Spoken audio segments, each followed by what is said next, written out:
Presidente, eu iniciei a minha fala aqui, eu sei que acompanhei um pequeno trecho, ministra, no início dos debates. Muito foi falado sobre vacina no governo anterior. Só para esclarecer primeiro que o governo Bolsonaro comprou mais de 600 milhões de doses de vacina. A população brasileira foi tão abençoada nesse período da pandemia que pôde se dar o luxo de escolher qual vacina tomar. Coronavac, Moderna, Pfizer, dentre tantas outras. A única questão que o presidente falava e deixava isso bem claro era a questão da liberdade, para tomar vacina quem bem quisesse. Até porque, pela lei brasileira, nenhum brasileiro pode ser submetido a ser uma cobaia de uma experiência. E hoje em dia, o próprio governo Lula não renova a parceria com a AstraZeneca justamente pelo fato de riscos, de trombose e etc. Então isso daí é, na verdade, um tapa na cara de todos aqueles que diziam que nós éramos negacionistas.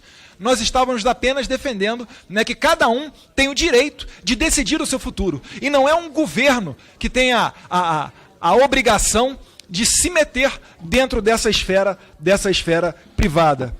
Isso dito, presidente, eu sigo aqui adiante com o meu primeiro questionamento, que é com relação ao Conselho Nacional de Saúde, a resolução 715 de 2023, em seu anexo 2º, né, existe um vídeo muito bom da deputada Cristonieto, que infelizmente não se faz presente porque está tomando conta do seu filho recém-nascido, em que traz ali duas questões que, para quem estuda direito constitucional, deveria competir esse Congresso, que é a questão do aborto e a questão da legalização da maconha.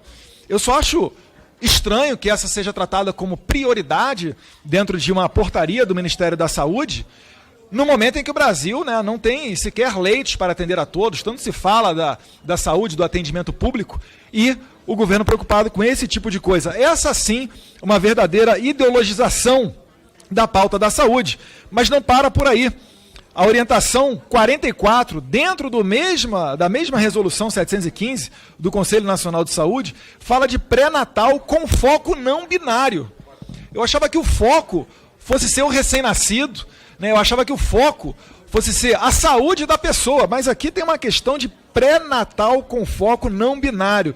Para que as pessoas em casa me entendam, não binário aqui, na verdade, binário são umas pessoas como eu, né? Devem ser os retrógrados, né, presidente? Que tratam homem, né, e mulher de acordo com a sua biologia. E depois eles dizem que nós somos os anti-ciência, né? De acordo com a genética, com a biologia, existe homem, existe mulher, e não tem uma terceira via, né? Mas, enfim, vamos adiante.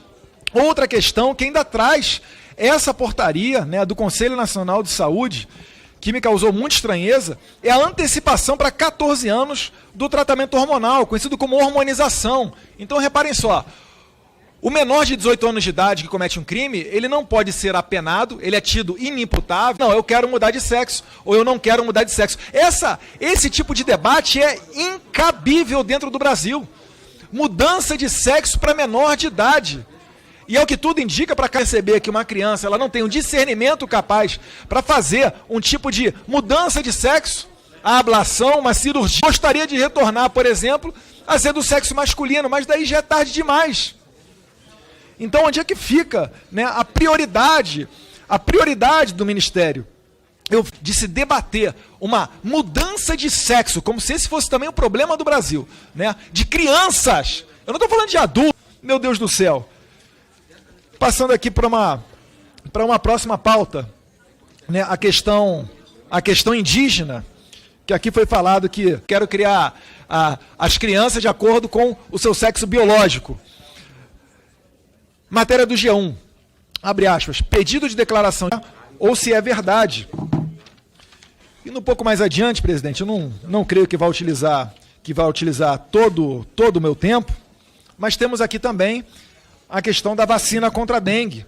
Né, matérias da imprensa, e é bom, ministra, que a gente dê oportunidade que Vossa Excelência fale, porque nem sempre a imprensa, como nós sabemos aqui, é 100% confiável, mas eu gostaria de saber de Vossa Excelência sobre essa questão da compra de vacina da dengue, que já existe um imunizante internacional, que foi ratificado pela Anvisa e que, no entanto, as matérias da imprensa dão conta de dizer que o governo brasileiro nós sequer estaremos travando esse debate, porque a esquerda estaria aqui em polvorosa, dando assaltos dessa altura para dizer que éramos negacionistas, que éramos contra a ciência, e é lamentável que a esquerda tenha tomado esse caminho.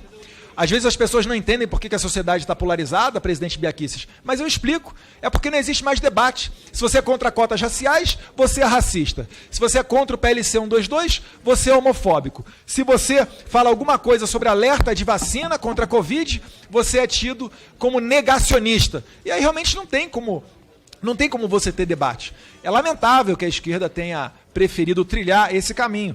Mas a gente sabe que é porque, se levantar a verdade, a esquerda ela não consegue ir adiante. Não existe combustível para que ela vá adiante. Então, de acordo com a ministra, acho que deve ser uma grande coincidência que a gente ter, nesse momento, matérias como essa aqui do G1. Porque casos de infarto em jovens têm aumentado. Ou então a da Folha. Ataques cardíacos crescem em jovens de até 40 anos. Né? Respeito a dor de Vossa Excelência, mas apelar para a emocional é a fuga daqueles que não têm argumentos para o debate. Tem a matéria da Veja aqui, fala: quantos morreram por causa de vacina da AstraZeneca contra a Covid? O número de processos abertos na Justiça da Grã-Bretanha dá um retrato. São 19 por morte e 364 por sequelas graves. A pergunta que eu faço é: quantas pessoas morreram de efeitos colaterais da vacina? Porque não pôde-se ter um debate qualificado. Houve uma censura durante a pandemia, onde você não podia sequer falar a palavra vacina. Você tinha que escrever de outra forma para fazer menção a ela na rede social. E aqueles que nos obrigaram a tomar a vacina, né, muitos estados e alguns municípios, acabaram vendo que ela não serviu para prevenir contra a doença.